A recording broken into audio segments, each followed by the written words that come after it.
Today we shall discuss the top 5 emulators for Android, or more precisely for Android on a personal computer. There are indeed numerous options available, far exceeding the ones I will present today.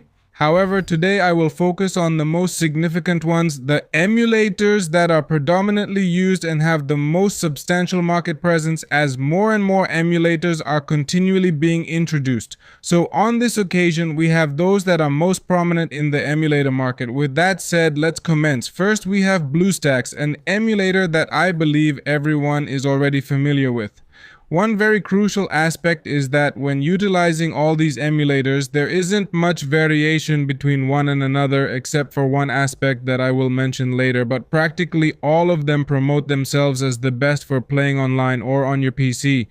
We will all see that they claim to be the best emulator for playing FIFA and various other video games. So the point here is what I wanted to mention earlier, and that is that one thing does differentiate each of these, and those are the customization, performance, and compatibility options. Regarding performance options, some have superior configurations and some have better options to optimize the emulator correctly so that it functions well for you. For example, BlueStacks is one of those that provides us with different options to modify our settings so that it doesn't consume excessively. But here there's a compatibility aspect that I mentioned earlier. Anyway, let's say the first emulator you should be aware of is BlueStacks. It offers game controls, multi-instance, multiple instance synchronization, smart controls, macros, native gamepad support if we have one, which can be quite beneficial, eco mode, performance mode, which I mentioned earlier, memory trimming, which is part of configuring the emulator's performance, re-rolling, real-time translation, shooting mode, MOBA mode, high FPS scripts, high definition graphics, UTC converter, and utility features. This is the first one. The second is Nox Player, and I waited to present this one because generally BlueStacks is what everyone recommends. However, I used to have BlueStacks and tried it with FIFA, but that was quite some time ago, not the most recent version. At that time, even though I set it to the highest performance option, and despite having a good PC in theory, it didn't work well.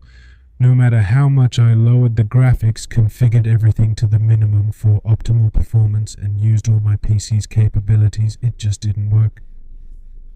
So I discovered this emulator, Nox Player, and I used it, and it worked superbly.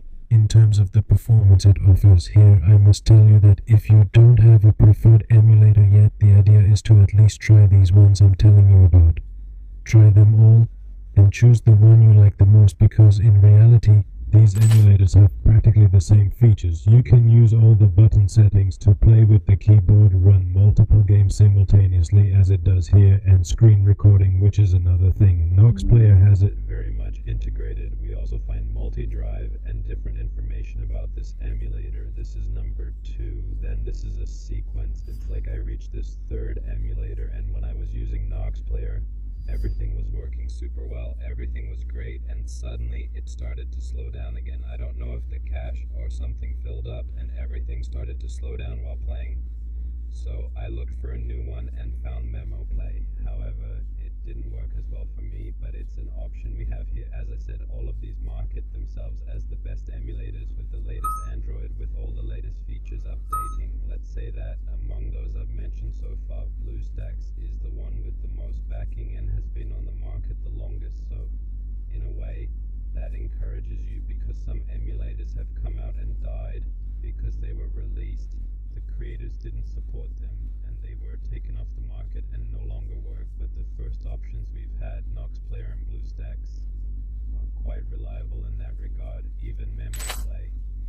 Then we continue with the fourth one, LD Play, and as I was saying, they all market themselves as the best for playing and things like that. Here it brings us the whole performance aspect, where through LD Player we can find better optimization than other emulators, the video games we can use, and it uses our CPU lightly and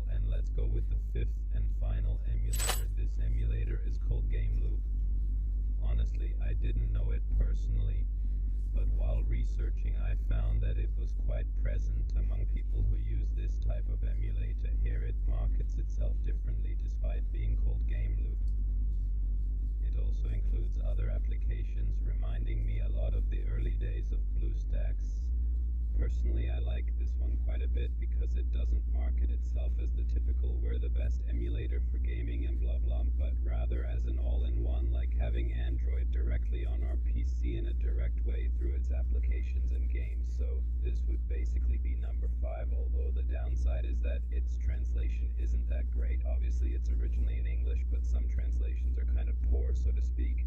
But anyway, that was the summary. I personally recommend you use all 5, try them, and even more because this world of emulators is so vast. It's like programs where you say, oh look, this one has this, but this one has that. Remember, all my videos are like a wiki, which means if you've used emulators from any of these, leave in the comment section what you thought, which one worked best for you, which one you've used the most, and which one worked most optimally for you, so others can come to this video and say, oh cool, it worked for you, I'll try it too. Or if you have even more, leave it in the comments section, because this world of emulators is full of options to use, whether you want to play FIFA or if there are some directly. I don't know if you've seen in history Free Fire only or PUBG, so there are some linked to brands, and in that specific game it has features that others don't.